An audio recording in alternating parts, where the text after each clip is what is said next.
भाषा विचार। पढ़िए और समझिए।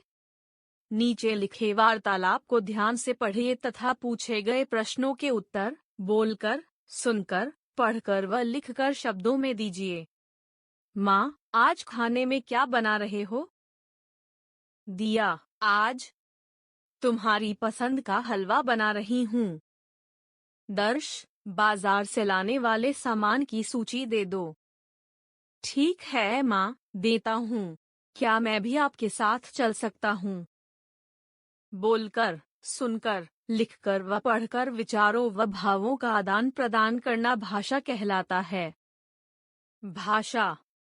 भाषा शब्द की उत्पत्ति भाष धातु से हुई है, जिसका अर्थ है बोलना अथवा अभिव्यक्त करना। संसार के सभी प्राणी किसी न किसी प्रकार अपने भावों और विचारों को व्यक्त करते हैं। इन सब जीवों में से मनुष्य की भाषा सर्वाधिक विकसित और स्पष्ट है।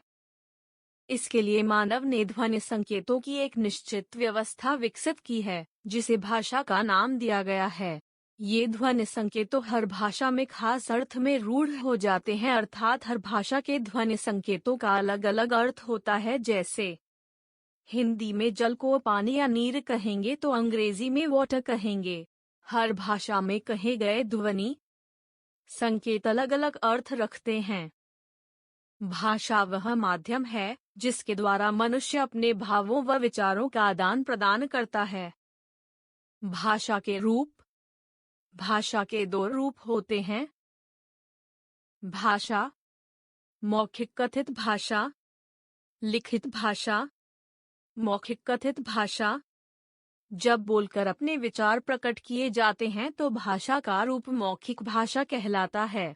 मौखिक का अर्थ है मुख से कहा गया। इसे कथित भाषा भी कहते हैं। कथित का शाब्दिक अर्थ है कहा गया। आमने सामने होने पर या टेलीफोन आदि पर हम भाषा के इस रूप का प्रयोग करते हैं। आजकल बातचीत या भाषण आदि को रिकॉर्ड करने की सुविधा उपलब्ध है, परंतु मौखिक भाषा को भाषा का स्थायी रूप स्वीकार नहीं किया जा सकता। ध्यान देने योग्य। मौखिक अभिव्यक्ति भाषा का मूल रूप है। मनुष्य ने सबसे पहले बोलना सीखा। भाषा के इस रूप का प्रयोग सबसे अधिक होता है। वार्तालाप, काव्य पाठ, कहानी सुनना, भाषण, वाद विवाद, नाटक, रेडियो, समाचार वाचन आदि भाषा वे मौखिक रूप के उदाहरण हैं। लिखित भाषा। जब हम लिखकर अपने विचार अभिव्यक्त करते हैं तो उसे लिखित भाषा कहते हैं। मौखिक भाषा को जब हम हाथ से, टंकन मशीन, टाइपराइटर से, कंप्यूटर से या छपाई द्वारा लिखते हैं तो वह भाषा का लिखित रूप कहलाता है। लिखित रूप प्रत्येक भाषा को स्थायी रूप प्रदान करता है। पत्र या ईमेल लिखकर हम दूर बैठे लोगों तक अपने विचार पहुंचा सकते हैं। सरकारी कामकाज तथा ब्यौरा लिखित रूप में संचित किया जाता है। किसी भी विचार या ज्ञान को भावी पीढ़ी के लिए सुरक्षित रखने का एकमात्र साधन लिखित भाषा है। लिखित भाषा ने ही मानव को पूर्वार्जित ज्ञान से परिचित कराया, जो भविष्य की उन्नति और विकास का आधार बना। ध्यान देने योग्य। लिखित भाषा का जन्म मौखिक भाषा वेप बहुत समय बाद हुआ। पत्र, समाचार पत्र, पत्रिकाएं, लेख, कहानी, एसएमएस, ईमेल आदि भाषा के लिखित रूप हैं। भाषा के प्रकार। मातृभाषा। मातृभाषा अर्थात माँ द्वारा प्राप्त भाषा। वह भाषा जिसे बच्चा सबसे पहले अपनी माँ से या परिवार द्वारा सीखता है, उसे मातृभाषा कहते हैं। बच्चा सबसे पहले इसी भाषा से परिचित होता है। यदि माँ बांग्ला भाषा बोलती है, तो बच्चा उससे बांग्ला सीखता है। बांग्ला ही उसकी मातृभाषा कहलाएगी। अलग अलग प्रदेशों व देशों के रहने वाले लोगों की मातृभाषा इसी कारण भिन्न भिन्न होती है। राष्ट्रभाषा। राष्ट्रभाषा अर्थात राष्ट्र की भाषा। वह भाषा जिसका प्रयोग एक देश के अधिकांश निवासियों द्वारा किया जाता है, राष्ट्रभाषा कहलाती है। आइए कुछ राष्ट्र व उनकी भाषाओं को जानें। राष्ट्र भाषा। चीन, चीनी। फ्रांस, फ्रांसीसी। राष्ट्र भाषा। ब्रिटेन, अंग्रेजी, जापान, जापानी। भारत में हिंदी का प्रयोग लगभग 70% निवासियों द्वारा किसी न किसी रूप में किया जाता है, परंतु हिंदी को हमारी राष्ट्रभाषा का दर्जा अभी नहीं दिया गया है। राजभाषा, राजभाषा अर्थात राजकाज की भाषा, जिस भाषा का प्रयोग सरकारी कार्यालयों में कामकाज के लिए किया जाता है, राजभाषा कहलाती है। भारत की राजभाषा हिंदी है। ध्यान देने योग्य, भारत में कार्यालयी कामकाज वे फलिए हिंदी तथा अंग्रेजी दोनों भाषाओं का प्रयोग किया जाता है। 14 सितंबर 1949 को भारतीय संविधान के अनुच्छेद 343 के अंतर्गत हिंदी को भारत की राजभाषा घोषित किया गया। इसलिए 14 सितंबर का दिन हिंदी दिवस के रूप में मनाया जाता है। भारत के अधिकतर लोग हिंदी भाषा के माध्यम से ही अपने अधिकतर कार्य करते हैं। संपर्क भाषा, संपर्क भाषा अर्थात संपर्क की भाषा, भाषा का वह रूप जिसका प्रयोग देश के अलग अलग क्षेत्र के निवासी आपस में संपर्क करने के लिए करते हैं, संपर्क भाषा कहलाती है। भारत की संपर्क भाषा हिंदी है तथा विश्व की संपर्क भाषा अंग्रेजी है। मानक भाषा, एक भाषा की कई बोलियां होती हैं पर मानक रूप एक ही होता है। जैसे हिंदी की अनेक बोलियां हैं पर उसका मानक रूप खड़ी बोली है। हिंदी का यही मानक रूप पुस्तकों, समाचार पत्रों तथा रेडियो में प्रयोग किया जाता है। भाषा के जिस रूप को शिक्षित जनों द्वारा प्रयुक्त व विद्वानों द्वारा स्वीकृत किया जाता है, वह भाषा का मानक रूप कहलाता है। आइए कुछ मानक व मानक रूप जानें। अमानक रूप, मानक रूप, द्व, द्व, झ, झ, ध, ध। अमानक रूप, मानक रूप, बंद, बंद, नए, नए, गई, गई। मानक भाषा का मुख्य उद्देश्य संचार में एकरूपता और स्पष्टता बनाए रखना होता है, खासकर उन क्षेत्रों में जहां भाषा की विविधताएं अधिक हो। बोली व उपभाषा, बोली, जब एक भाषा अनेक स्थानों पर बोली जाती है तो उसके स्थानीय रूप विकसित हो जाते हैं। भाषा के स्थानीय या क्षेत्रीय रूप को बोली कहते हैं। बोली में लोकगीत गाए जाते हैं तथा कहावतें व लोक कथाएं कही जाती हैं। बोलियों का अपना कोई लिखित साहित्य नहीं होता। कुछ साहित्यकारों ने बोलियों में साहित्य की रचना की थी, जैसे विद्यापति ने पदावली मैथिली, सूरदास ने सूरसागर ब्रज भाषा की रचना की, परंतु बोलियों में रचनाएं बहुत कम हुईं। आगे चलकर ये केवल बोली तक ही सीमित रह गईं। इनका आगे विकास नहीं हो सका। केवल खड़ी बोली का विकास होता गया और उसने आधुनिक हिंदी भाषा का रूप ले लिया। कुछ अन्य बोलियां अवधी, ब्रज, मगही, हरियाणवी, राजस्थानी, कुमाऊनी, गढ़वाली, बुंदेलखंडी आदि। उपभाषा, जब किसी बोली में साहित्य लिखा जाने लगता है तो वह बोली उपभाषा बन जाती है। जैसे ब्रज व अवधी हिंदी की बोलियां हैं, पर कालांतर में वे उपभाषाएं बन गईं। एक उपभाषा की कई बोलियां हो सकती हैं। अवधी, ब्रज तथा राजस्थानी बोलियों में साहित्य की रचना हुई थी और इनका क्षेत्र भी बड़ा था, अतः ये उपभाषाएं बन गईं। इसके अतिरिक्त जब उपभाषा का क्षेत्र विस्तृत हो जाता है, तब वह भाषा का रूप ले लेती है।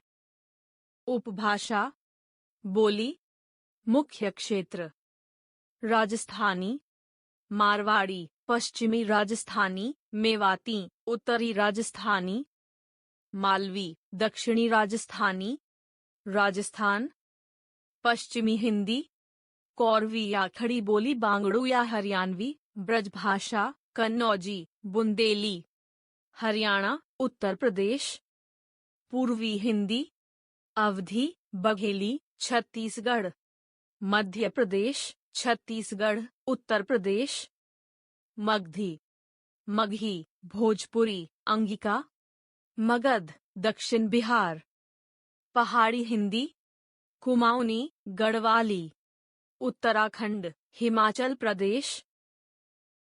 भारत की मान्यता प्राप्त भाषाएं। भारतीय संविधान में 22 प्रादेशिक भाषाओं को मान्यता प्रदान की गई है, जो इस प्रकार हैं: हिंदी, असमिया, बांग्ला, बोडो, डोगरी, गुजराती, कन्नड़, कश्मीरी, कोंकणी, मैथिली, मलयालम, मणिपुरी, मराठी, नेपाली, ओडिया, पंजाबी, संस्कृत, संथाली, सिंधी, तमिल, तेलुगु तथा उर्दू। लिपि। आरंभ में मनुष्य केवल बोलकर अपने विचार प्रकट कर पाता था। कालांतर में उसने अपने विचारों को स्थायी रूप देने तथा अपने विचारों को दूसरों तक पहुंचाने के लिए चित्रों को माध्यम बनाया, जिससे चित्रलिपि का जन्म हुआ। फिर उसने मुख से उच्चारित ध्वनियों के लिए कुछ चिन्हों का प्रयोग किया। यही चिन्ह लिपि कहलाते हैं। प्रत्येक भाषा की अपनी लिपि होती है। हिंदी भाषा की लिपि देवनागरी है। उच्चारित ध्वनियों को लिखने की विधि लिपि कहलाती है। कुछ भाषाओं की लिपियां।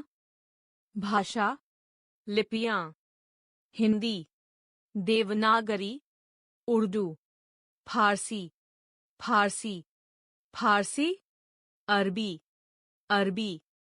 भाषा लिपियां: French, Roman, Sanskrit, Devanagari, Santhali, Devanagari, Konkani, Devanagari, Spanish, Roman, Nepali, Devanagari, Bodo, Devanagari, Punjabi, Gurmukhi, German, Roman, Marathi, Devanagari, Kashmiri, Devanagari, Bangla, Bangla.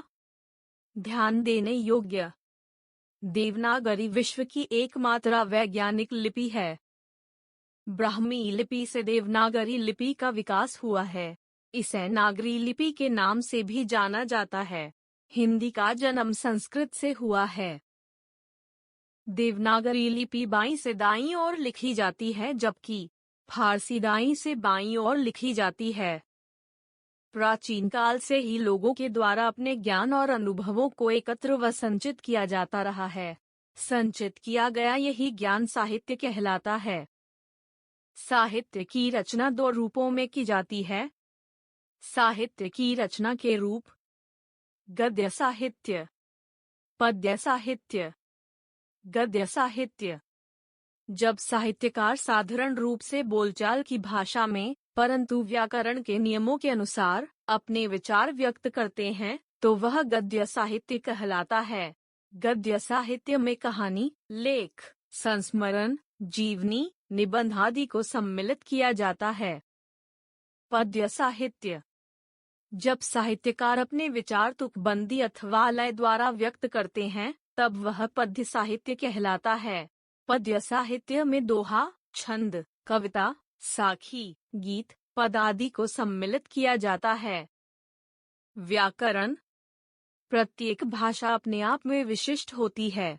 भाषा के मौखिक व लिखित रूप को समझने के लिए व्याकरण का ज्ञान होना आवश्यक है। व्याकरण द्वारा हमें भाषा के नियमों की जानकारी मिलती है। इसके द्वारा हम भाषा को शुद्ध रूप में बोलना, पढ़ना व लिखना सीखते हैं। व्याकरण वह शास्त्र है जो भाषा के शुद्ध रूप व प्रयोग का ज्ञान करवाता है। व्याकरण के अंग: व्याकरण के 3 अंग होते हैं। व्याकरण के अंग: वर्ण विचार, शब्द विचार, वाक्य विचार। वर्ण विचार: भाषा की मूल ध्वनियों के लिखित रूप को वर्ण कहते हैं। वर्ण विचार में वर्णों के आकार, उच्चारण, वर्गीकरण आदि के विषय में विचार किया जाता है। शब्द विचार: वर्णों के मेल से शब्द बनते हैं। शब्द विचार के अंतर्गत शब्दों के भेद, उनकी उत्पत्ति, रचना आदि से संबंधित जानकारी प्राप्त होती है। वाक्य विचार: शब्दों के सार्थक मेल से वाक्य बनते हैं। वाक्य विचार में वाक्यों के अंग, भेद, वाक्य विश्लेषण, विराम चिन्ह आदि के विषय में विचार किया जाता है। अब तक हमने सीखा, भावों व विचारों के आदान प्रदान का साधन भाषा कहलाता है। देश के अधिकांश निवासियों द्वारा बोली जाने वाली भाषा राष्ट्रभाषा कहलाती है। राजभाषा का प्रयोग सरकारी कार्यालयों में कामकाज के लिए किया जाता है। उपभाषा बोली का विस्तृत रूप होती है। उच्चरित ध्वनियों को लिखने की विधि लिपि कहलाती है। संचित किया गया ज्ञान साहित्य कहलाता है। व्याकरण के 3 अंग होते हैं: वर्ण विचार, शब्द विचार व वाक्य विचार।